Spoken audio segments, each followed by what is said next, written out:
దేవుని పరిశుద్ధ నామాని స్తోత్రాలు. ప్రార్థనా కూడికలో పాలు పంపులు పొందిన మీకు అందరికీ హృదయపూర్వకమైన ప్రేమ వందనాలు. దేవుడు మిమ్మలను పరిశుద్ధపరిచి అంగీకరించి ఆశీర్వదించునుగాక. ఆమేన్. పరిశుద్ధ గ్రంథం నుండి ఒక వాక్య భాగాన్ని చదువుకుని కొంత సమయం ధ్యానం చేద్దాం. యోహాను సువార్తమానం 15వ అధ్యాయము 14-15 వాక్య భాగాలు చదువుకుందాం.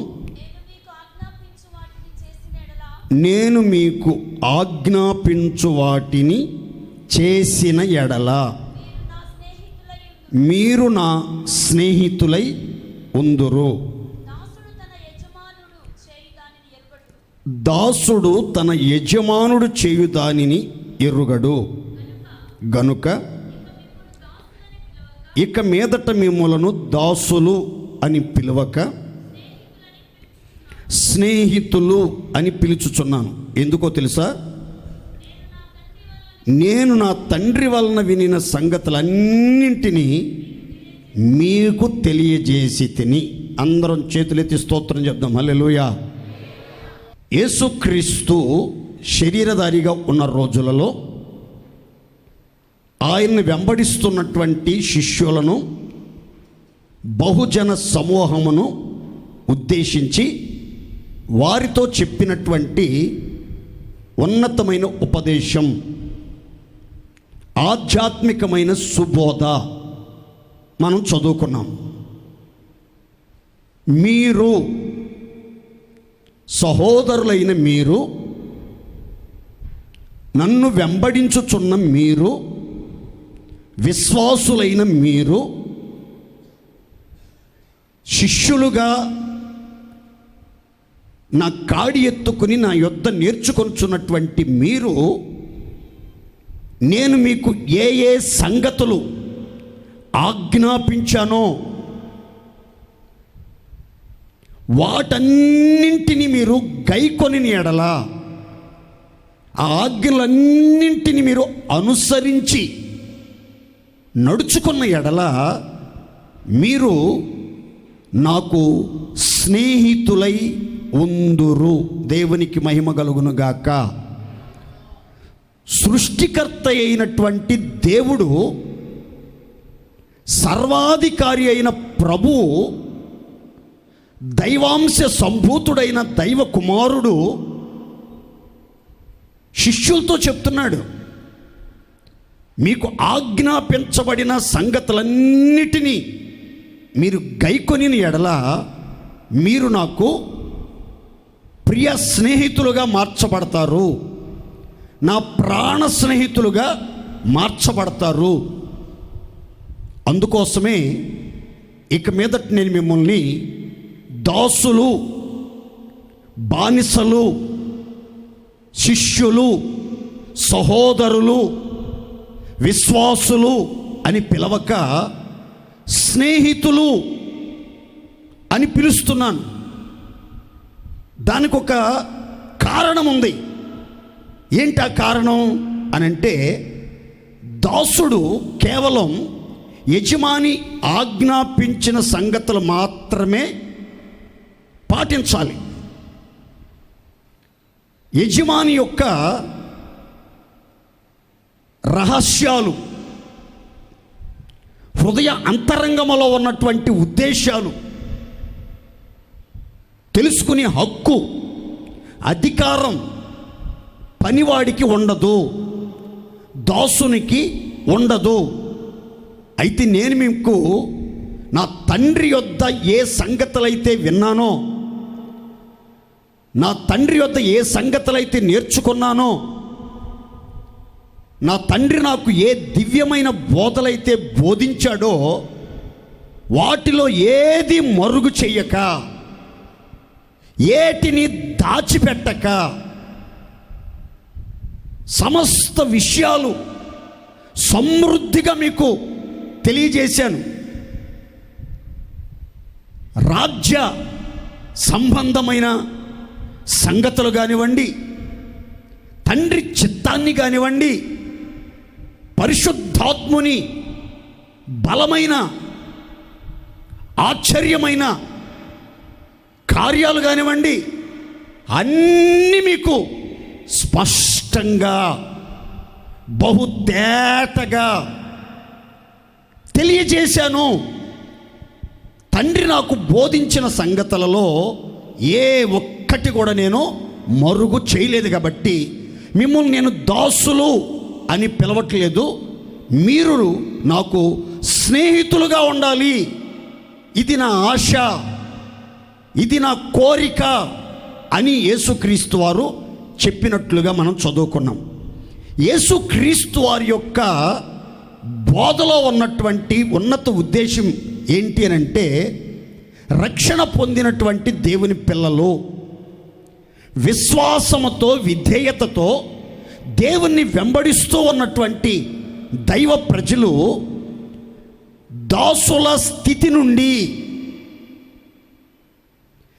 దాసుల స్థాయి నుండి, శిష్యుల అనుభవాల నుండి, సహోదరుల స్థాయి నుండి స్నేహితుల స్థాయికి ఎదగాలి, స్నేహితుల స్థితిలోనికి వృద్ధి పొందాలి అన్నది యేసుక్రీస్తు యొక్క ఉన్నతమైన ఉద్దేశం. యేసుక్రీస్తు రక్షించబడిన దేవుని పిల్లలమైన మనల్ని కేవలం ఆయనను అనుసరించే యేసు అనుచరులుగా మాత్రమే కాకుండా ఆయన హృదయాన్ని పంచుకునే స్నేహితులుగా ఉండాలని కోరుకుంటున్నాడు. దేవునికి మహిమ కలుగునుగాక. అందరం చేతులెత్తి స్తోత్రం చెప్దాం గట్టిగా హల్లెలూయా. ఈ స్నేహం, దేవునితో మనం స్నేహితులుగా ఉండాలి. మీరు నాకు దాసులు కాదు, మీ పిలుపు ప్రత్యేకమైంది. దాసులు అని నేను పిలవట్లేదు, స్నేహితులు అని పిలుస్తున్నాను. మీరు నాకు స్నేహితులై ఉంటారు, మీరు నాకు స్నేహితులై ఉండాలి. దాసులు కాదు, సహోదరులు కాదు, శిష్యులు కాదు, కేవలం వెంబడించే సమూహం కాదు. నాకు నా హృదయాన్ని పంచుకునే ప్రియ స్నేహితులుగా ఉండాలి అని యేసుక్రీస్తు వారు కోరుకున్నాడు. ఇక్కడ చాలా జాగ్రత్తగా గమనించాల్సిన మాటలు ఏంటంటే, స్నేహితులు అంటే ఏంటి, యేసుక్రీస్తుకు స్నేహితులుగా ఉన్నటువంటి ఏంటనంటే గుర్తుపెట్టుకోండి, యేసుక్రీస్తు చేత ప్రేమించబడిన వారు, యేసుక్రీస్తుకి అత్యంత సన్నిహితులు, యేసుక్రీస్తుకి విశ్వాస పాత్రులుగా ఉండటానికి నియమించబడిన వారు అని అర్థం. స్నేహితులు అనే మాటలో ఉన్న భావం, అంతరార్థం ఏంటనంటే, దేవుని చేత ప్రేమించబడిన వారు, దేవునితో సన్నిహిత సంబంధం, సన్నిహిత సహవాసం కలిగి జీవిస్తున్నవారు, దేవునికి నమ్మకమైన బంటుల వంటి వారు అనే సంగతిని మనం గుర్తుపెట్టుకోవాలి. అలాంటి ఒక ప్రత్యేకమైన అనుభవానికి మనల్ని దేవుడు పిలుస్తున్నాడు. దానికోసమే దేవుడు మనల్ని ఏర్పరచుకుంటున్నాడు. మనం యేసయ్య స్నేహితులుగా మార్చబడాలంటే ఒక్క చక్కని మాట చెప్పారు యేసుక్రీస్తు వారు. నేను మీకు ఆజ్ఞాపించిన వాటన్నింటినీ మీరు చేసిన ఎడల మీరు నాకు స్నేహితులై ఉంటారు. దేవునికి మహిమ కలుగునుగాక. దేవుడు ఆజ్ఞాపించిన వాటిని ఎవరు చేయగలుగుతారు? దేవుడు ఆజ్ఞాపించినవన్నీ చేయటం అంటే ఏంటి అసలు అనంటే, మీరు నోట్ చేసుకోండి, నేను మీకు వివరంగా చెప్తాను. 14వ అధ్యాయం యోహాను సువార్త 21వ వాక్యంలో ఈ విధంగా రాయబడింది. 14:21 నా ఆజ్ఞలను అంగీకరించి వాటిని గైకొను వాడే నన్ను ప్రేమించువాడు నా తండ్రి వలన ప్రేమించబడతాడు. నేను కూడా వాడిని ప్రేమించి వానికి నన్ను నేను కనపరుచుకుంటాను. చప్పట్లు కొట్టండి, సంతోషంగా చప్పట్లు కొట్టండి. యేసుక్రీస్తు స్వయంగా చెప్పిన మాట, నా ఆజ్ఞలను ఎవరైతే అంగీకరించి వాటిని గైకొంటారో వారు నన్ను ప్రేమించిన వారు. నన్ను ఎవరైతే ప్రేమిస్తారో నా తండ్రి చేత వారు ప్రేమించబడతారు. నేను కూడా వారిని సంపూర్ణంగా స్వచ్ఛమైన ప్రేమతో, శాశ్వతమైన ప్రేమతో ప్రేమిస్తాను. అంత మాత్రమే కాకుండా నా ప్రత్యక్షత వానికి బయలుపరుస్తాను. నన్ను నేను వానికి కనపరుచుకుంటాను అని తేటగా యేసుక్రీస్తు వారు చెప్తున్నారు. దేవుడు ఆజ్ఞాపించిన వాటన్నింటినీ ఎవరు చేయగలుగుతారు, ఎవరు అంగీకరించి గైకొనగలుగుతారు అని అంటే, ఒక్క మాటలో చెప్పాలంటే, దేవుణ్ణి ఎవరైతే గాఢమైన ప్రేమతో ప్రేమిస్తారో, శాశ్వతమైన ప్రేమతో ప్రేమిస్తారో, స్వచ్ఛమైన ప్రేమతో ప్రేమిస్తారో, యథార్థ హృదయంతో ప్రేమిస్తారో వారు మాత్రమే ఆయన ఆజ్ఞలన్నింటినీ ఇష్టపూర్వకంగా, హృదయపూర్వకంగా, ఏ ఒక్క ఆజ్ఞ విషయంలో తప్పిపోకుండా ఆజ్ఞలన్నింటినీ గైకొనగలుగుతారు అని బైబిల్ గ్రంథం చెప్తుంది. కనుక దేవుడు మనకు ఆజ్ఞాపించిన వాటన్నింటిని మనం చెయ్యాలి అని అంటే మనకి దేవుని మీద అపారమైన ప్రేమ ఉండాలి. రెండవదిగా విధేయత ఉండాలి. దేవుడు ఆజ్ఞాపించిన వాటిని చెయ్యాలంటే మనకి సంపూర్ణమైనటువంటి విధేయత ఉండాలి.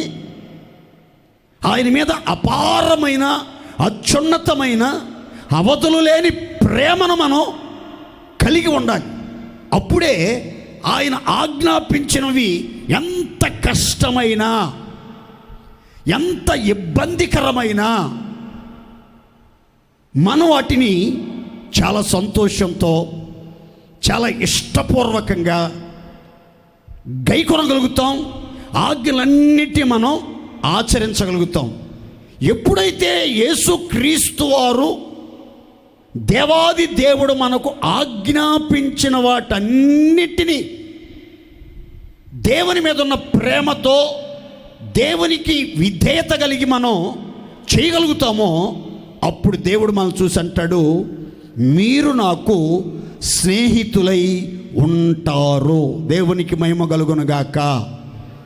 సామెతల గ్రంథంలో చక్కని మాట ఉంటుంది, హృదయ శుద్ధిని ప్రేమించుచు దయగల మాటలు పలుకువానికి రాజు స్నేహితుడగును. అందరూ ఆమేన్ చెప్పండి గట్టిగా. హృదయ శుద్ధిని ప్రేమించుచు దయగల మాటలు పలుకువానికి రాజాది రాజు, సదాకాలం రాజు, సర్వభూమికి రాజు, సమాధానపు రాజట స్నేహితుడుగా మార్చబడతాడు. సమాధానపు రాజుకి సన్నిహితమైన స్నేహితులుగా మనం మార్చబడాలి. సదాకాలం నిలిచే రాజుకి మనం స్నేహితులుగా పిలవబడాలి.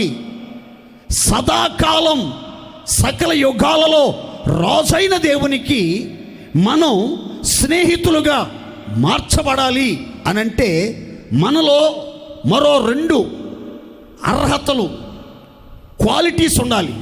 ఏంటి అనంటే హృదయ శుద్ధిని మనం ప్రేమించాలి.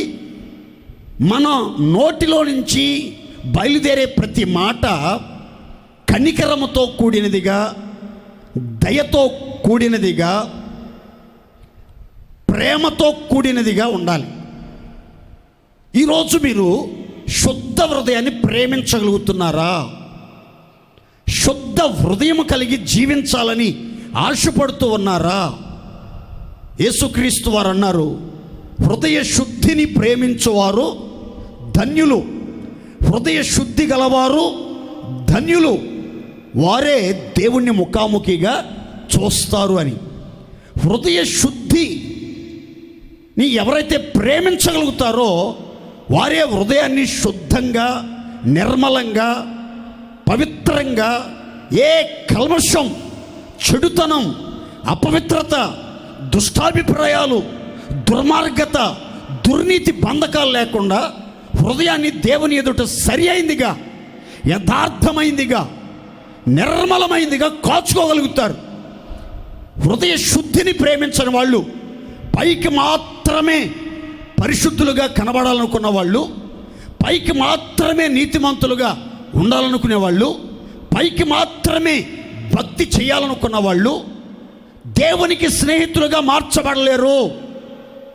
అంతరంగ పరిశుద్ధతను ఎవరైతే కోరుకుంటారో, ప్రేమిస్తారో, ఆశతో అపేక్షిస్తారో వారు మాత్రమే యేసయ్యకు స్నేహితులుగా మార్చబడతారు. ఎవరైతే హృదయాన్ని పరిశుద్ధంగా, పదిలంగా, కల్మషం లేకుండా, అపవిత్రత అంతా కడిగి వేసుకుని చాలా శుద్ధ హృదయంగా కాపాడుకుంటారో ఆ పరిశుద్ధ హృదయంలో నుంచి వచ్చే మాటలన్నీ ఎట్లా ఉంటాయంటే చాలా దయగా, ప్రేమగా, పరిశుద్ధంగా ఉంటాయి. అపవిత్రమైన మాటలు కానీ, కఠినమైనటువంటి మాటలు కానీ, నొప్పించే మాటలు కానీ, కాని మాటలు కానీ, కత్తి పోటు లాంటి మాటలు కానీ వారి నోట రావు. నోరు తెరిస్తే శుద్ధ హృదయాన్ని ప్రేమించి శుద్ధ హృదయం కలిగిన వారి హృదయపు అంతరంగాల నుంచి వచ్చే మాటలన్నీ కూడా చాలా సాఫ్ట్గా, మృదువైన మాటలు, సాత్వికమైన మాటలు, ప్రేమతో కూడిన మాటలు, కరుణతో నిండిన మాటలు మాత్రమే పలుకుతారు. వారికి సృష్టికర్త అయిన రాజు స్నేహితుడుగా ఉంటాడు. దేవునికి మహిమ కలుగునుగాక. మనందరికీ సృష్టికర్త అయిన రాజు స్నేహితుడుగా ఉండాలి అని, మనల్ని స్నేహితులారా అని పిలవాలని కోరుకుంటున్నాడు. మనం కూడా ఏం చేయాలో తెలుసా అండి? షోలమ్మితిని గురించి పరమగీతంలో ఈ రీతిగా రాయబడింది. ఏమన్నా తెలుసా? ఇతడే నా ప్రియుడు, ఇతడే నా స్నేహితుడు. అందరు చప్పట్లు కొట్టండి సంతోషంగా.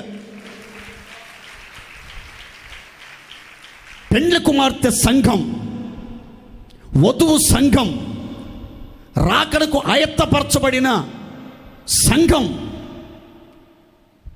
యేసుక్రీస్తు వారిని చూసి ఈ రీతిగా స్పందిస్తున్నట్లుగా, పదే పదే పలుకుతున్నట్లుగా లేఖనం చెప్తుంది. ఇతడే నా ప్రియుడు, ఇతన్నే నేను ప్రేమించేది, ఇతనంటే నాకు గాఢమైన ప్రేమ, శాశ్వతమైన ప్రేమ, పరిశుద్ధమైన ప్రేమ, స్వచ్ఛమైన ప్రేమ. అతనంటే నా ప్రాణం, అతని కోసం నేను ప్రాణాలు ఇవ్వటానికైనా సిద్ధమే అని చెప్తూ మరొక మాట వెంటనే చెప్తుంది. అతడు నా ప్రియుడు మాత్రమే కాదు, అతడే నా స్నేహితుడు. దేవునికి మహిమ కలుగునుగాక. యేసుక్రీస్తు అంటున్నాడు, ఆజ్ఞాపించిన వాటన్నిటిని చేసే వాళ్ళని చూచి మీరు నాకు ప్రియులు, మీరు నాకు స్నేహితులు అని షోలమ్మితి ప్రాణప్రియుడిని చూచి చెప్తుంది, ఇతడే నా ప్రియుడు, ఇతడే నా స్నేహితుడు అని. ఇప్పుడు మనం యేసయ్యకు స్నేహితులుగా మార్చబడితే, యేసయ్య మనలను దాసులుగా పిలవక, దాసులను చూచే దృష్టితో చూడక, స్నేహితులుగా హృదయాన్ని పంచుకునే ఒక అద్భుతమైన స్థానాన్ని మనకి కల్పించినప్పుడు ఈ స్నేహ బంధములో ప్రేమతో కూడిన ఈ సన్నిహిత సహవాసంలో దేవుడు మనకు చేసే కొన్ని కార్యాలు బైబిల్లో రాయబడ్డాయి. వాటిని మీకు వివరంగా చెప్తాను, జాగ్రత్తగా గమనించండి. సామెతల గ్రంథం 27వ అధ్యాయం 6వ వాక్యం, సామెతల గ్రంథం 20వ అధ్యాయం 30వ వాక్యం నోట్ చేసుకోండి. 27:6 చదువుతారు. మేలును కోరి స్నేహితుడు గాయములు చేయును, పగవాడు లెక్కలేని ముద్దులు పెట్టును. మరొక్కసారి చెప్తాను చూడండి. మేలును కోరి స్నేహితుడు గాయములు చేయును, పగవాడు అంతరంగములో పగ ఉంచుకున్నవాడు, అంతరంగములో కపటమును దాచుకున్నవాడు, వేషధారిగా పెదవులతో మాయలు చేసేవాడు మాత్రం లెక్కలేనన్ని ముద్దులు పెడతాడు. ఎక్కడా లేని ప్రేమను కురిపిస్తాడు. కానీ నిజ స్నేహితుడు, ప్రాణ స్నేహితుడు, ప్రేమించే స్నేహితుడు మాత్రం ఏం చేస్తాడు అనంటే మేలును మాత్రమే కోరుకుంటాడు. దేవునికే మహిమ కలుగును గాక. నా మేలు కోరిన నా ప్రాణ స్నేహితుడు, నా ప్రియుడు, నా నిజమైన నేస్తం యేసుక్రీస్తు రక్షణ పొంది విశ్వాస జీవితంలో నమ్మకస్తులుగా నడిపించబడుతూ దేవుడు ఆజ్ఞాపించినవన్నీ అనుసరిస్తూ దేవుణ్ణి దేవుణ్ణి వెంబడిస్తూ దేవునితో అన్యోన్య సహవాసం చేయుచున్న మీలో ఒక్కొక్కరికి మీ ప్రాణ స్నేహితుడు, మీ ప్రాణ ప్రియుడు ఏం చేస్తాడు అని అంటే గుర్తుపెట్టుకోండి, మీ మేలును మాత్రమే కోరతాడు. దేవునికి మహిమ కలుగునగాక. లోకంలో చాలామంది స్నేహితులు ఉండొచ్చండి, కానీ మన మేలును కోరే స్నేహితులు చాలా అరుదుగా ఉంటారు. ప్రపంచంలో చాలా అరుదుగా ఉంటారు. చాలా సన్నిహితంగా ఉన్నవాళ్ళు ప్రతిరోజు మనతో సహవాసం చేస్తున్న వాళ్ళు తమ హృదయపు ఆలోచనలను మనతో పంచుకుంటున్నటువంటి వారు కొన్ని సందర్భాల్లో మన మేలును కోరవలసిన స్నేహితులు కీడును కోరి దురాలోచనలు చెప్పి కపటపు ఆలోచనలు చెప్పి మనలను అవమానపరిచి మన అంతాన్ని కోరుకునే కపట స్నేహితులు, మోసం చేసే స్నేహితులు, పైకి మాత్రం ప్రేమిస్తున్నట్లు నటిస్తూ పైకి మాత్రం ముద్దులు పెడుతున్నట్లుగా ప్రదర్శిస్తూ అంతరంగములో అపవిత్రతను, కీడుని, నష్టాన్ని ఆలోచించే దుర్మార్గమైన స్నేహితులున్న ఈ లోకంలో నీ మేలును కోరే నిజమైన స్నేహితుడు యేసుక్రీస్తు. ఆయన మేలే కోరతాడు కానీ కీడు పొర్రపోటున కోరడు. నీ ఆశీర్వాదమే కోరతాడు కానీ నీ శాపాన్ని కోరడు. నీకు మంచి జరగాలనే కోరుకుంటాడు కానీ ఏ పరిస్థితుల్లో చెడు చెయ్యడు, చెడు జరగాలని ఆశించడు. నీకు లాభం చేకూరాలని కోరుకుంటాడు కానీ నీకు నష్టం, కష్టం, నాశనం జరగాలని కోరుకునే దేవుడు స్నేహితుడు కాదు. మనం ఆరాధిస్తున్న దేవుడు మన మేలును కోరిన స్నేహితుడు ఏం చేస్తాడు అనంటే నిజమైన స్నేహితుడు కాబట్టి, ఆయన మహిమ కలిగిన మహారాజు కాబట్టి, ఆయన స్థితికి తగినట్లుగా, ఆయన స్థాయికి తగినట్లుగా ఆయన మనకు మేలు చేయటానికి కొన్ని సందర్భాల్లో ఏం చేస్తాడో తెలుసండి, గాయాలు చేస్తాడు. శరీరానికి కాదు, అంతరంగ గాయాలు చేస్తాడు. ఈ అంతరంగ గాయాలు ఏం చేస్తున్నాయి అంటే, సామెతలు 20:30 చెప్తుంది, గాయములు చేయు దెబ్బలు అంతరంగములోనికి చొచ్చి అంతరంగములోనికి దూసుకొని పోయి అంతరంగములో ఉన్నటువంటి చెడుతనం అంతా తొలగిస్తున్నాయి. దేవునికి మహిమ కలుగునుగాక. అంటే దీని అర్థం ఏంటో జాగ్రత్తగా వినాలి. నాకైనా ఒక సేవకుడుగా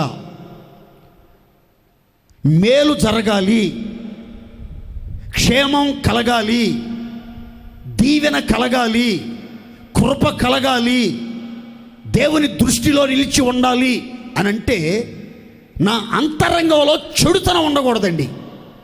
అంతరంగంలో చెడుతనాన్ని దాచుకున్నటువంటి వ్యక్తికి దేవుడు మేలు చేయాలనుకున్నా మేలు జరగదు. అందుకని ఇర్మియా గ్రంథం 5వ అధ్యాయంలో రాసి ఉంటుంది, మీకు మేలు కలగకపోవటానికి మీ దోషములే కారణం, మీ పాపములే కారణం అని చాలా స్పష్టంగా రాసి ఉంటుంది.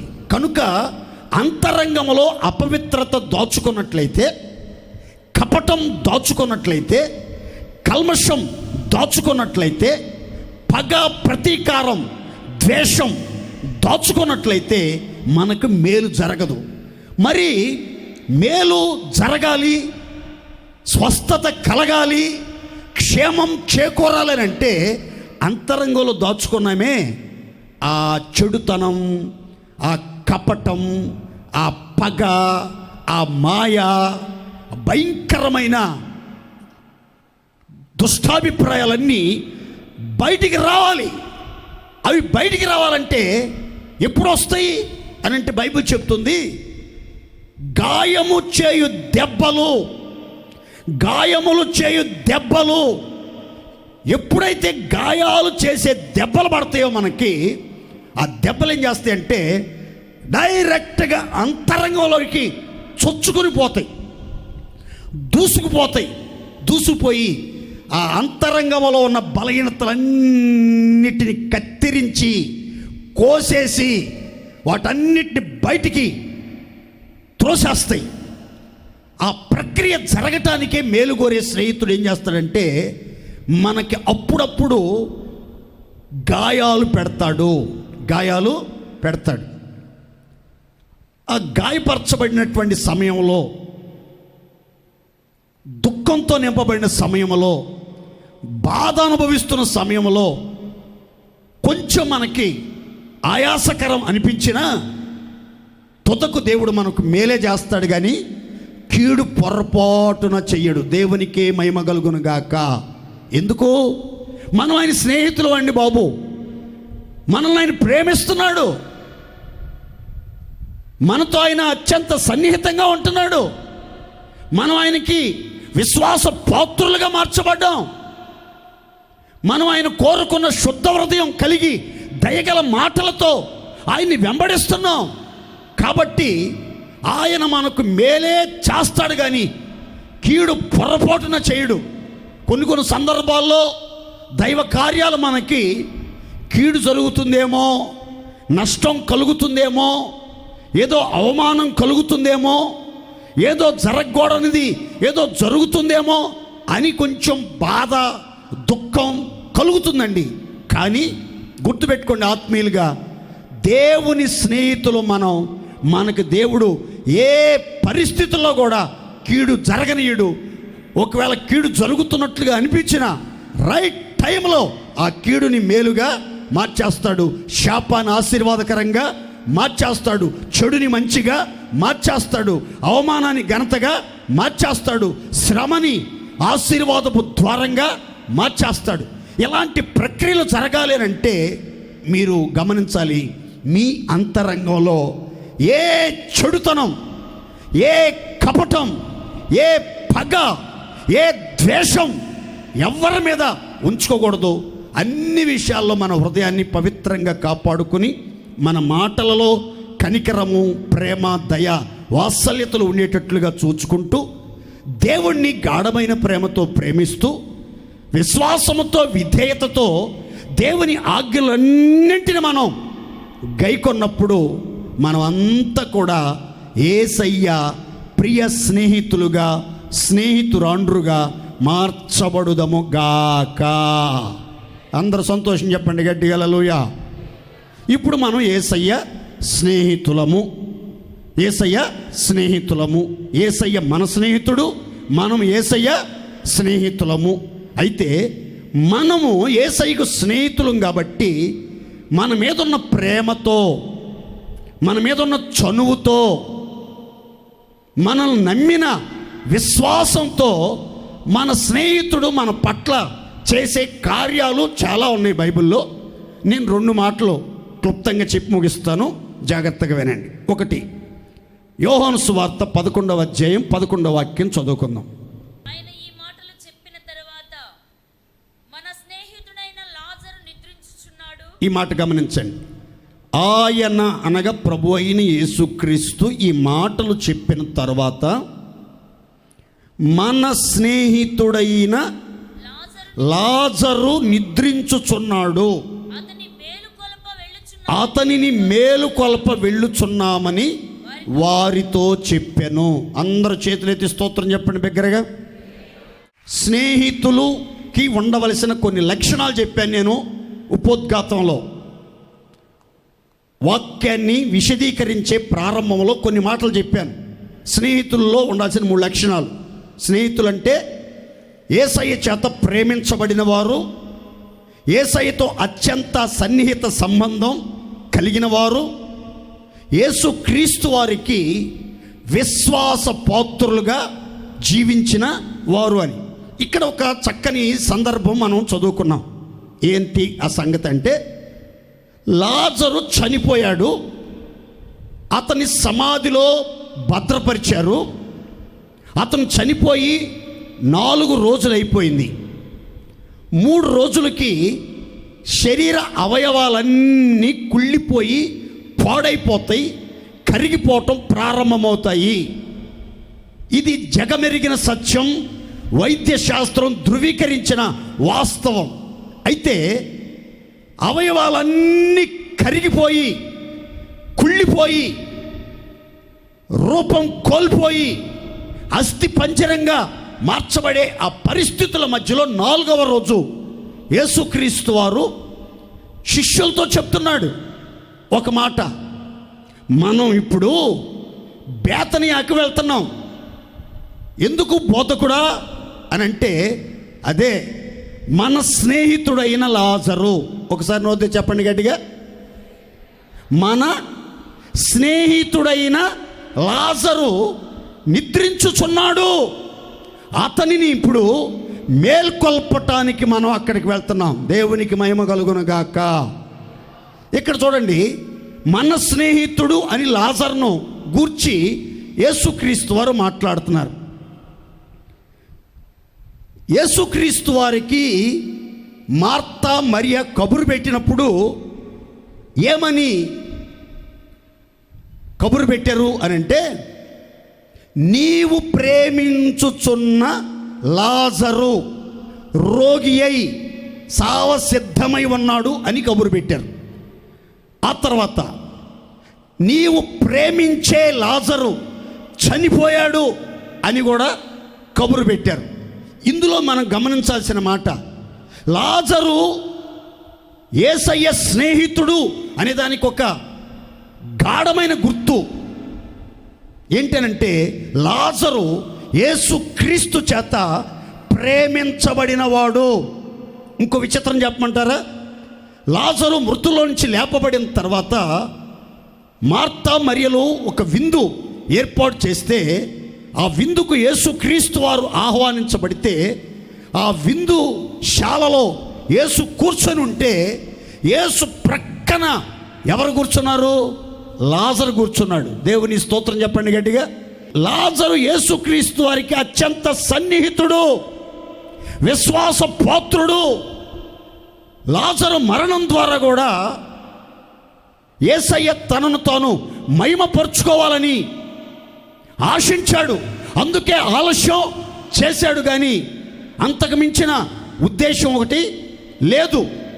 ప్రియమైన దేవుని బిడ్డలారా, మనలో ఒక్కొక్కరు ఆయన ఆజ్ఞాపించిన వాటిని చేసి శుద్ధ హృదయం ప్రేమించి దయగల మాటలతో ఆయన స్నేహితులుగా మార్చబడితే ఆ రాజు మన జీవితంలో చేసే కార్యాల్లో మొదటి కార్యం ఏంటంటే, మనము ఒకవేళ నిద్రాణ స్థితిలో ఉన్నట్లయితే, నిద్రావస్థలో ఉన్నట్లయితే, గాఢ నిద్రలో ఉన్నట్లయితే, మనలను మైమరిచి నిద్రపోతున్న స్థితిలో ఉన్నట్లయితే, మనలను మేల్కొల్పటానికి, మనలను చైతన్యవంతులుగా మార్చడానికి, మనలో ఒక జాగృతిని కలిగించడానికి, మనలో ఒక ఆత్మీయ స్పృహ కలిగించడానికి యేసు మన యొద్దకు వస్తాడు. దేవునికి మహిమ కలుగునుగాక.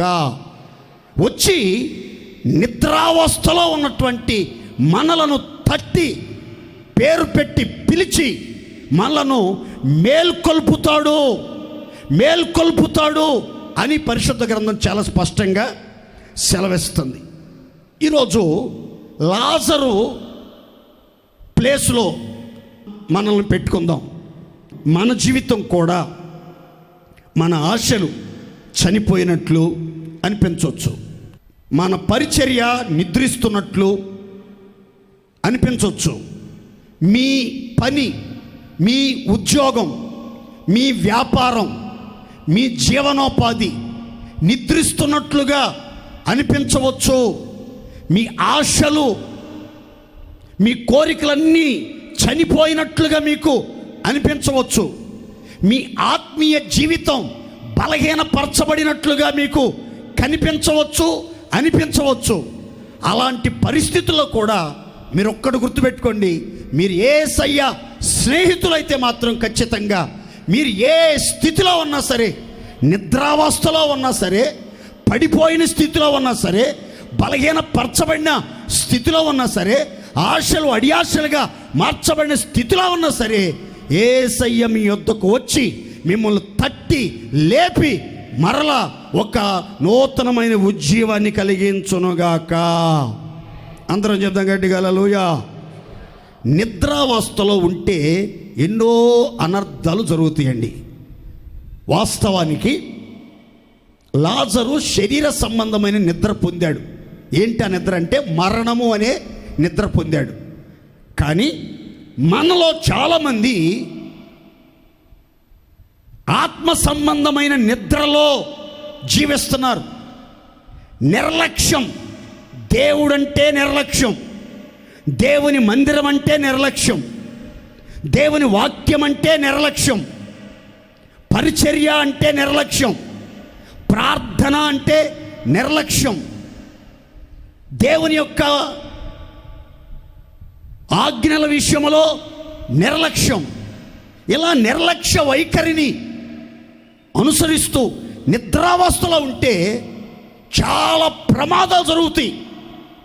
మనం ఆయన స్నేహితులం కాబట్టి మనం నిద్రపోయి లేనిపోని ప్రమాదాలు తెచ్చుకోవటం ఇష్టం లేక ఆయన మనలను మేల్కొల్పటానికి మన యొద్దకు రాబోతూ ఉన్నాడు. దేవునికి మహిమ కలుగునుగాక. శిష్యులు విత్తనాలు విత్తి నిద్రించిన తర్వాత శత్రువు వచ్చి పొలంలో గోధుమల మధ్యలో గురుగులు విత్తేశాడు. పొలం అంతా విత్తనాలు విత్తేశారు. అయితే శిష్యులు కొంచెం ఆదమరిచి నిద్రపోయారు. వాళ్ళు ఎప్పుడైతే నిద్రావస్థలో ఉన్నారో శత్రువు పసిగట్టాడు. వీళ్ళంతా మంచి నిద్రలో ఉన్నారు, బాగా అలిసిపోయినట్టున్నారు. ఇదే అనుకూల సమయం అనుకుని వచ్చి గోధుమలు ఉన్నటువంటి స్థలములో గురుగులు విత్తిపోయాడు. పొద్దున్నే కల్లా గోధుమలతో పాటు గురుగులు కూడా మొలకెత్తిని చూశారు. అందరూ ఆశ్చర్యపోయారు. ఇది ఎవరు చేసిన పని?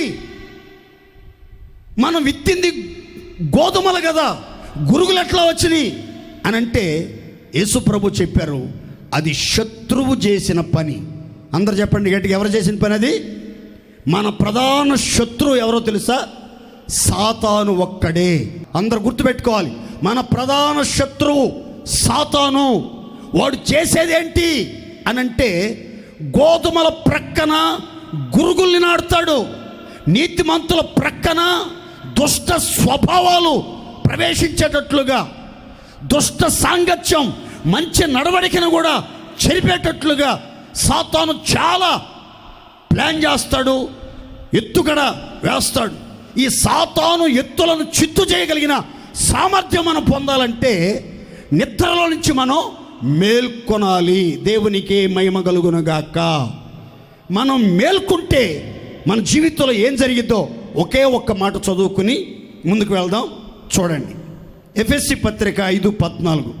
అందుచేత నిద్రించుచున్న నీవు మేల్కొని మృతులలో నుండి లెమ్మో, క్రీస్తు నీ మీద ప్రకాశించునని ఆయన చెప్పుచున్నాడు. చప్పట్లు కొట్టండి సంతోషంగా.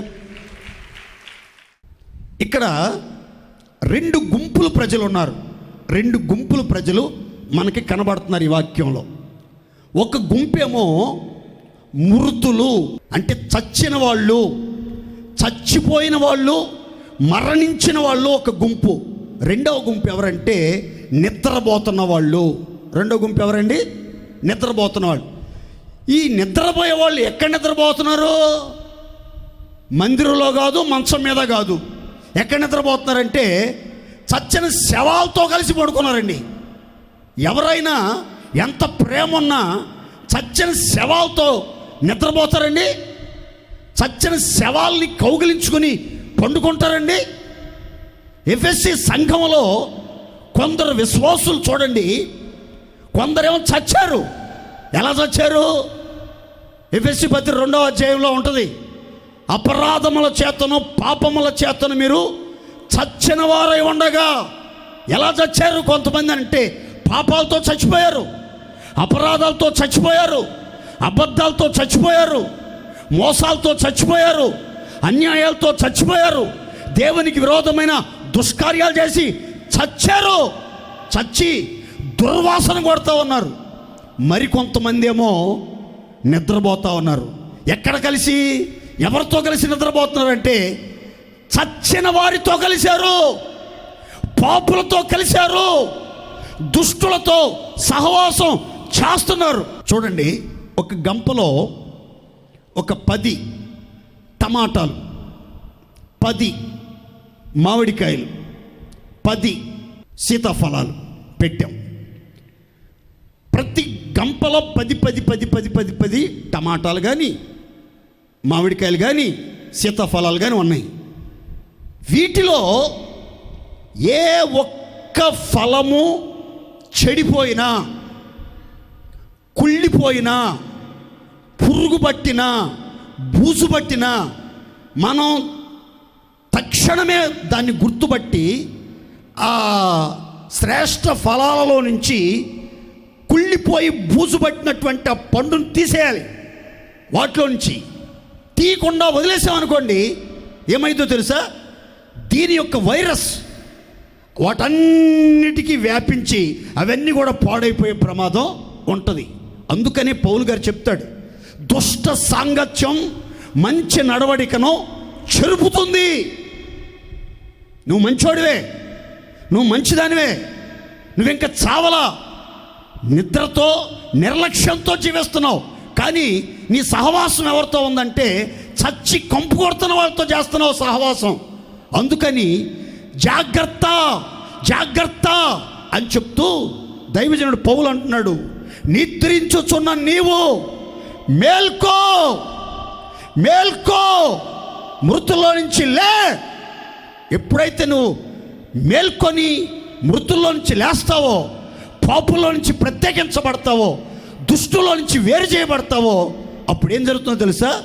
క్రీస్తు నీ మీద ధారాళంగా ప్రకాశిస్తాడు. దేవునికి మహిమ కలుగునుగాక. మహామహిమతో క్రీస్తు నీ మీద ప్రకాశిస్తాడు. నీలో ఉన్న చీకటి క్రియలు దూరపరచబడి నువ్వు ఒక వెలుగు సంబంధిగా, ఒక ప్రకాశవంతమైన వ్యక్తివిగా మార్చబడతావు అని దేవుని వాక్యం చాలా స్పష్టంగా చెప్తుంది. యేసుక్రీస్తు శిష్యులను చూసి అంటున్నాడు, మన స్నేహితుడైనటువంటి లాజరు చచ్చిపోయాడు, అతడు నిద్రపోతున్నాడు కదా, వాడిని మేల్కొల్పుదాం. మేల్కొల్పపోతే చచ్చిన వాళ్ళతో పడుకుని నిద్రలోనే ఉండిపోతే ఇక వెలుగు కిరణాలు అతని మీద పడవు, క్రీస్తు మహిమ అతని మీద ప్రకాశించదు. చీకటి అతనికి అధికారిగా మారే ప్రమాదం ఉంటుంది. మరణం ప్రభుత్వం చేసే అవకాశం ఉంటుంది. ఆ స్థితిలో ఉండటం నాకు ఇష్టం లేదు. అతడు మేల్కొనాలి, అతడు లేపబడాలి, అతడు చైతన్యవంతుడిగా మార్చబడాలి, అతనిలో ఒక గొప్ప ఉద్యమం కలగాలి, అతనికి ఒక స్పృహ కలగాలి అని యేసయ్య కోరుకున్నట్లుగా మనము ఆయన స్నేహితులమైతే మనలో ఏ ఒక్కరు కూడా నిద్రించుచూ ఉన్నటువంటి వారు మృతులతో కలిసి పండుకోవటం ఇష్టం లేని దేవుడు మనలను నిద్రలో నుంచి లేపి మేల్కొల్పటానికి మన యొద్దకు వస్తాడు. మనల్ని మేల్కొల్పి మనల్ని ప్రకాశవంతమైన వ్యక్తులుగా, మహిమగల వ్యక్తులుగా, సాక్షి సమూహంగా ప్రకాశింపచెయ్యునుగాక. అందరు చెప్పండి సంతోషంగా హల్లెలూయా. రెండో మాట కూడా చెప్తాను, గమనించండి. మనము దేవునికి స్నేహితులం, దేవుడు మనకు స్నేహితుడు. అయితే ఆయన మనకు బోధించే బోధ యొక్క సారాంశం, ఉపదేశం యొక్క సారాంశం ఏంటి? ఎలాంటి బోధలు మనకి బోధిస్తాడు, ఎలాంటి లోతైన ఉపదేశాలు మనకి అందిస్తాడు, ఆయన అంతరంగంలో ఉన్న ఆలోచనలు ఏమై ఉన్నాయి అనే సంగతులు మనం తెలుసుకుందాం. లోకాస్వార్తమానము 12వ అధ్యాయము 4-5 వచనాలు చదువుకుందాం. నా స్నేహితులైన మీతో నేను చెప్పున్నది, ఈ మాట చూడండి ఎంత చక్కగా రాసిందో. నా స్నేహితులైన మీతో నేను చెప్పున్నది ఏమనగా, దేహమును చంపిన తర్వాత మరేమీ చెయ్యనేరని వారికి భయపడద్దు. ఎవనికి మీరు భయపడవలెనో మీకు తెలియజేయుదును. చంపిన తర్వాత నరకములో పడద్రోయ శక్తి గలవానికి భయపడండి, ఆయనకే భయపడండి. అందరూ చప్పట్లు కొట్టి ప్రభువుని మహిమపరచండి సంతోషంగా. నరకములో పడద్రోయ శక్తి గలవానికి భయపడండి, ఆయనకే భయపడండి అని మీతో చెప్పుచున్నాను. యేసుక్రీస్తు ఆయన బోధ వింటున్న వారిని, ఆయన శిష్యులను, ఆయన వెంబడిస్తున్న వారిని, ఆయన ఆజ్ఞలన్నింటినీ అనుసరిస్తున్న వారిని, శుద్ధ హృదయాన్ని ప్రేమించి దయగల మాటలతో నిత్యరాజ్య నిరీక్షణతో నడిపించబడుతున్న వాళ్ళని చూచి ఏమని సంబోధించాడు? నా స్నేహితులారా. అందరు నోరితే చెప్పండి గట్టిగా, నా స్నేహితులారా. ఎంత చక్కని మాట చూడండి. మై డియర్ ఫ్రెండ్స్, మీరంతా నాకు ప్రియమైన స్నేహితులు, నేను మీతో ఒక సంగతి చెప్పాలనుకుంటున్నాను అన్నాడు. ఈ 12వ అధ్యాయంలో 3 ప్రాముఖ్యమైనటువంటి విషయాలు యేసుక్రీస్తు తన స్నేహితులకు చెప్పదలిచాడు. ఏంటి ఆ సంగతులు అని అంటే, 12వ అధ్యాయం 1-3 వచనాలలో పరిసయ్యుల వేషధారణ గురించి యేసుక్రీస్తు వారు బోధించాడు. పరిసయ్యుల వేషధారణ గురించి బోధించాడు. 12వ అధ్యాయం 4-12 వరకు దేవుని పిల్లల జీవితాలలో అన్యజనుల వలన, లోకస్తుల వలన, దుర్మార్గుల వలన, పాపుల వలన కలిగే హింసను గురించి, శ్రమలను గురించి, ఎదుర్కొనబోయే శోధనలను గురించి చాలా వివరంగా చెప్పాడు. పరిసయ్యుల వేషధారణ గురించి బోధించాడు.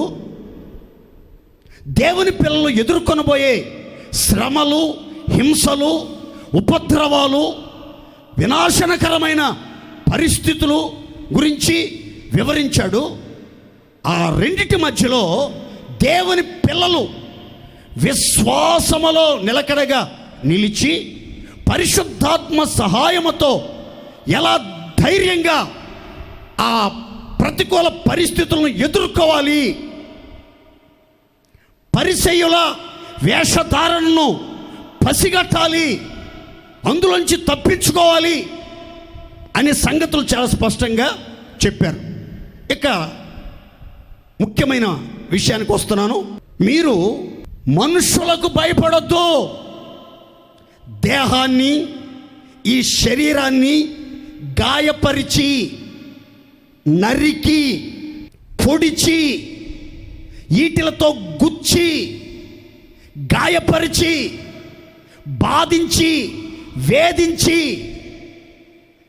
పీడించి, చాలా ఘోరమైన హింస, ఘోరమైన గాయాలు చేసి మిమ్మల్ని చంపే, మీ దేహాన్ని చంపే, మీ ప్రాణాలను తీసే మనుషులకు భయపడొద్దు. మనుషులకు భయపడొద్దు. హింసలకు, శ్రమలకు, గాయాలకు మాత్రమే కాదు, ప్రాణాలు తీసినా సరే మనుషులకు మీరు భయపడబాకండి. కానీ మీరు ఎప్పుడు కూడా పరిశుద్ధుడైన దేవునికి భయపడాలి. ఆయన కోసరమే దిగులు పడాలి. ఎందుకో తెలుసా? చంపిన తర్వాత మీ ఆత్మను నిత్య నరకములో పడద్రోయ శక్తి కలిగిన దేవుడు, సర్వాధికారి అయిన దేవుడు, సజీవుడైన దేవుడు ఆయనకొక్కడికే ఆత్మని నిత్య నరకములో పడద్రోసే శక్తి ఉంది. కాబట్టి చంపిన తర్వాత, మీ దేహాలను చంపిన తర్వాత మీ ఆత్మలను నరకములో పడద్రోయే శక్తి గలవానికి భయపడండి. వెంటనే మరలా అన్నాడు, ఆయనకే భయపడండి. దేవుని స్తోత్రం చెప్పండి గట్టిగా. ఇక్కడ 2 సార్లు దేవునికి భయపడండి, ఆయనకే భయపడండి అనే మాటను మీరు గమనిస్తారు. అంటే దేవుని పిల్లలు ఖచ్చితంగా పరిశుద్ధుడైన దేవునికే భయపడాలి, సృష్టికర్త అయిన దేవునికే భయపడాలి, సర్వాధికారి అయిన దేవునికే భయపడాలి, నిత్యం సేవించుచున్న దేవునికే భయపడాలి. కానీ ఈ లోకములో ఉన్న అధికారులకు, రాజులకు, ప్రధానులకు, శత్రువులకు, లోకనాథులకు, అన్యజనులకు, దేవుని బిడ్డలకు విరోధంగా ఉండేవారికి భయపడకూడదు. ఇదే మాట సొలొమోను చెప్తాడు. మనుషులకు భయపడుట వలన మీకు ఉరి వస్తుంది, మీకు ఉరి వస్తుంది. యెహోవాని ఆశ్రయించువాడు సురక్షితంగా ఉంటాడు. దేవునికి మహిమ కలుగును గాక. మీరు దేవునికి భయపడండి, పరిశుద్ధునికి భయపడండి. అప్పుడు ఆయన మీకు పరిశుద్ధ స్థలంగా ఉంటాడు. దేవునికి మహిమ కలుగును గాక. గట్టిగా చెప్పండి హల్లెలూయా. ఈ జనులు బందుకట్టు అనేదానికి మీరు భయపడొద్దు.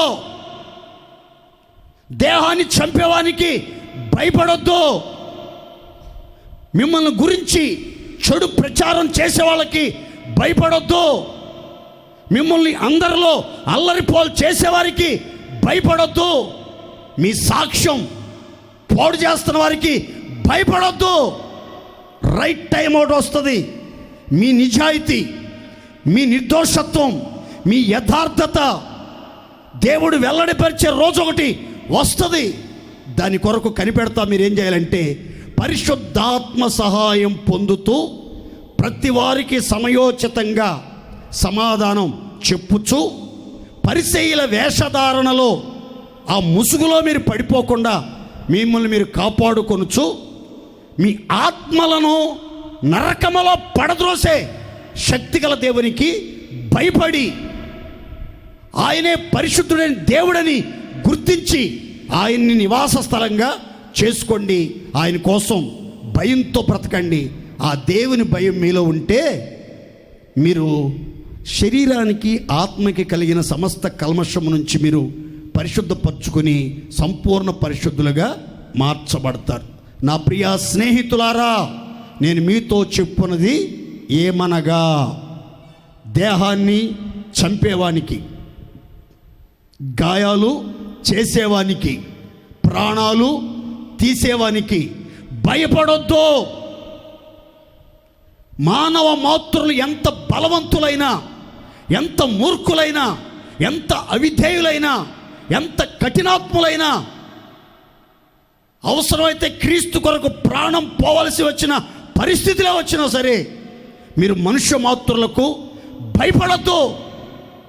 కానీ మీ ఆత్మను నరకంలో పడేసేవానికి ఇది యేసయ్య తన స్నేహితులకు చెప్పిన ఉన్నత ఉపదేశం. దేవునికి మహిమ కలుగునగాక. నేను మీతో చెప్తున్నాను, మీరు ఏ పరిస్థితికి భయపడబాకండి, ఏ శత్రువుకి భయపడబాకండి, ఏ భవిష్యత్తుకి భయపడబాకండి, ఎలాంటి వ్యాధులకి భయపడబాకండి, ఎలాంటి సమస్యలకి భయపడబాకండి, ఎలాంటి మూర్ఖమైన వక్ర జనానికి భయపడబాకండి. కానీ దేవునికి మాత్రం నిత్యము భయము కలిగి జీవించండి. దేవుడు మీకు నిత్యరాజ్య ప్రవేశం సమృద్ధిగా దయచేయునుగాక. మూడో మాట చెప్పి నేను ముగిస్తాను. చదువుకుందాం, చూడండి. యోహాను సువార్త 3వ అధ్యాయం 29వ వాక్యం చదువుకుందాం, చూడండి. పెండ్లి కుమార్తె గలవాడు. ఈ మాట కొంచెం లోతుగా వివరంగా చెప్తాను, స్పష్టంగా చెప్తాను, మీకు అందరికీ అర్థమయ్యేటట్లు చెప్తాను. పెండ్లి కుమార్తె గలవాడు పెండ్లి కుమారుడు అయితే నిలవబడి పెండ్లి కుమారుని స్వరము వినిడి స్నేహితుడు ఆ పెండ్లి కుమారుని స్వరము విని మిక్కిలి సంతోషిస్తాడు. ఈ నా సంతోషము పరిపూర్ణమై ఉన్నది. చప్పట్లు కొట్టండి సంతోషంగా. ఈ మాట చెప్పుచున్నది బాప్తిస్మమిచ్చు యోహాను. ఈ మాట చెప్పుచున్నది బాప్తిస్మమిచ్చు యోహాను. యేసుక్రీస్తు నొద్దకు ప్రజలు విస్తారంగా తరలి వెళ్తున్నారు. యోహాను శిష్యులు వచ్చి యోహాను అడిగారు, అయ్యా, అందరూ ఆయన యొద్దకు వెళ్ళిపోతున్నారు, వాళ్ళని మీరు నివారించరా, వాళ్ళని ఆపు చేయరా అని. ఆ సందర్భంలో బాప్తిస్మమిచ్చు యోహాను ఒక లోతైన ఆధ్యాత్మికమైన సత్య ఉపదేశాన్ని బోధించాడు. ఏమని? పెండ్లి కుమార్తె గలవాడు పెండ్లి కుమారుడు. పెండ్లి కుమార్తె గలవాడు పెండ్లి కుమారుడు. నిలవబడి ఆ పెండ్లి కుమారుని స్వరాన్ని దగ్గరగా విని మిక్కిలి సంతోషించేవాడే స్నేహితుడు అని ఒక అద్భుతమైన సత్యం చెప్పాడు. ఇక్కడ పెండ్లి కుమార్తె, పెండ్లి కుమారుడు, స్నేహితుడు, ఈ 3 క్యారెక్టర్లు మనకి కనబడతాయి. పెండ్లి కుమార్తె, పెండ్లి కుమారుడు, స్నేహితుడు. పెండ్లి కుమార్తె ఎవరంటే జీవము కలిగిన దేవుని సంఘము, పరిశుద్ధులైన విశ్వాసుల సమూహమే పెండ్లి కుమార్తె. పెండ్లి కుమారుడు ప్రభు అయిన యేసు క్రీస్తు వారు. మరి స్నేహితుడెవరు అనంటే బాప్తిస్మమిచ్చు యోహాను. ఇక్కడ ఈ స్నేహితుడి గురించి కొన్ని వివరాలు మీతో చెప్తాను. దానికి ముందు పెండ్లి కుమారుడు పెండ్లి కుమార్తెను గురించి కొన్ని మాటలు చెప్తాను. తలపైకి చూడండి. ఈ పెండ్లి కుమార్తెను పెండ్లి కుమారుడు ప్రేమిస్తున్నాడు. అందుకని ఎఫెసీ పత్రికలో రాసి ఉంటుంది, క్రీస్తు సంఘమును ప్రేమించి ముడతైనను కళంకమైనను అట్టిది మరి ఏదైనాను లేక పరిశుద్ధమైనదిగాను నిర్దోషమైనదిగాను మహిమగలదానిగాను తన ఎదుట నిలబెట్టుకొనవలని వాక్యముతో ఉదక స్నానము చేత దాన్ని పవిత్రపరిచి పరిశుద్ధపరచుటకై తన్ను తాను అప్పగించుకున్నాడు. వధువు సంఘాన్ని, పెండ్లి కుమార్తె సంఘాన్ని తన భార్యగా, తన జీవిత భాగస్వామిగా వస్తున్నటువంటి సంఘాన్ని క్రీస్తు ప్రేమించాడు.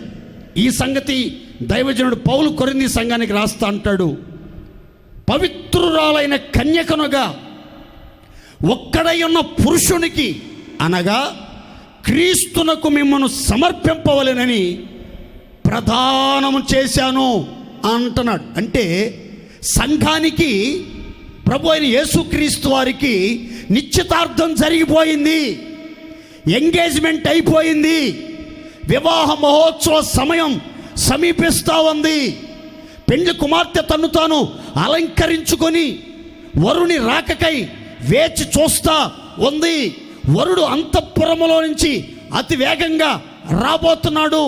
పెండ్లి కుమార్తె విడిది గదిలో నుంచి తన్ను తాను సిద్ధపరచుకొని పెండ్లి కుమారుని ఎదుర్కొనడానికి బయలుదేరడానికి సిద్ధంగా ఉంది. అయితే యూదుల యొక్క వివాహ సాంప్రదాయంలో ఒక ప్రత్యేకమైన బాధ్యత వరుడి యొక్క, పెండ్లి కుమారుని యొక్క ముఖ్య స్నేహితునికి ఒక బాధ్యత ఉంటుంది. ఏంటి ఆ బాధ్యత? యూదుల వివాహ సాంప్రదాయంలో పెండ్లి కుమారుడు ముఖ్య స్నేహితుని గుండే బాధ్యత ఏంటంటే, పెండ్లి కుమారుడు పెండ్లి కుమార్తె కలయిక ఏర్పాట్లు చేయటం ముఖ్య స్నేహితుడి బాధ్యత. వరుడు వధువు యొక్క కలయిక ఏర్పాట్లు, వాళ్ళు కలిసే ఏర్పాట్లు అన్నీ చేయటం స్నేహితుని బాధ్యత. వివాహం సక్రమంగా జరిగేటట్లు చూడటం స్నేహితుని యొక్క బాధ్యత. అంత మాత్రమే కాదు, వరుడు వచ్చినప్పుడు ఆ స్నేహితుడు హృదయంలో అసూయపడకుండా హృదయంలో ఏం చేస్తాడు తెలుసండి? మిక్కిలి సంతోషిస్తూ ఉంటాడు. దేవునికి మహిమ కలుగునుగాక. క్రైస్తవ నాయకత్వానికి మూల సూత్రం ఏమిటి? ప్రతి విశ్వాసి బాధ్యత ఏమిటి అంటే, ప్రజలను, సంఘాన్ని, రక్షణ పొందిన ప్రతి ఒక్కరిని పెండ్లి కుమార్తె సంఘంగా సిద్ధపరిచి వరుని యొద్దకు తీసుకువెళ్ళే బాధ్యత ఆయన స్నేహితులమైన మనం అందరం కలిగి ఉండాలి. దేవునికే మహిమ కలుగునుగాక. ప్రభు అయిన యేసుక్రీస్తు వరుడుగా మేఘ మండలం మీదకి రాబోతున్నాడు వధువుని కలుసుకోవటానికి. ఆ వధువును కలుసుకునేటప్పుడుగా ఆ ఏర్పాట్లన్నీ చేయాల్సిన బాధ్యత ఎవరిదనంటే స్నేహితులదే. ఇక్కడ బాప్తిస్మం ఇచ్చి యోహాను తను ఒక స్నేహితుడుగా, యేసయ్య సమీప స్నేహితుడుగా, ప్రాణ స్నేహితుడుగా, ముఖ్య స్నేహితుడుగా పరిచయం చేసుకుంటూ అంటున్నాడు, నేను నిలబడి పెండ్లి కుమారుడుగా రాబోతున్న యేసు క్రీస్తు వారి స్వరాన్ని వింటాను. విన్నప్పుడు నా హృదయంలో మిక్కిలి సంతోషం కలగబోతుంది. దేవుని స్తోత్రం కలుగునుగాక. మన అందరి కోసం మేఘమండలం మీద ఒక కడబోర మ్రోగబోతుంది. ఆ బోర మోగినప్పుడు ఆయన స్నేహితులమైనటువంటి మనందరికీ హృదయంలో ఏం కలగబోతుందో తెలుసా అండి? మిక్కిలి సంతోషం. చెప్పండి గట్టిగా, మిక్కిలి సంతోషం. ఆ రోజులు చాలా సమీపంగా ఉన్నాయి కనుక రక్షించబడిన ప్రతి ఒక్కరూ బాధ్యత కలిగి, భారం కలిగి అనేకులు క్రీస్తునొద్దకు మనం నడిపించాలి. దేవునికి మహిమ కలుగునుగాక. ఇక్కడ బాప్తిస్మం ఇచ్చే యోహానులో నాకు నచ్చిన మరో చక్కని మాట, ఆయన హెచ్చవలసి ఉన్నది, నేను తగ్గవలసి ఉన్నది. ఆయన చెప్పుల వారు విప్పుటకైనను, ఆయన చెప్పుల వారు మోయుటకైనను నేను పాత్రుడను కాదు.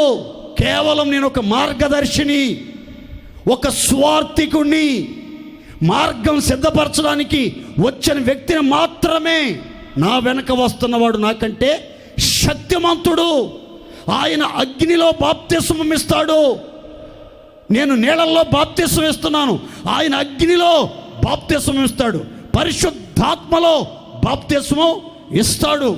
ఆయన లోక పాపములను మోసుకొని పోవు దేవుని గొర్రెపిల్ల అని యేసయ్యని గురించి చాలా గొప్పగా ఉన్నతంగా బోధించి యేసయ్య స్నేహితుడిగా తన పాత్రను పోషించినటువంటి గొప్ప భక్తుడు, భాగ్యవంతుడు బాప్తిస్మమిచ్చి యోహాను. దేవునికి మహిమ కలుగునగాక.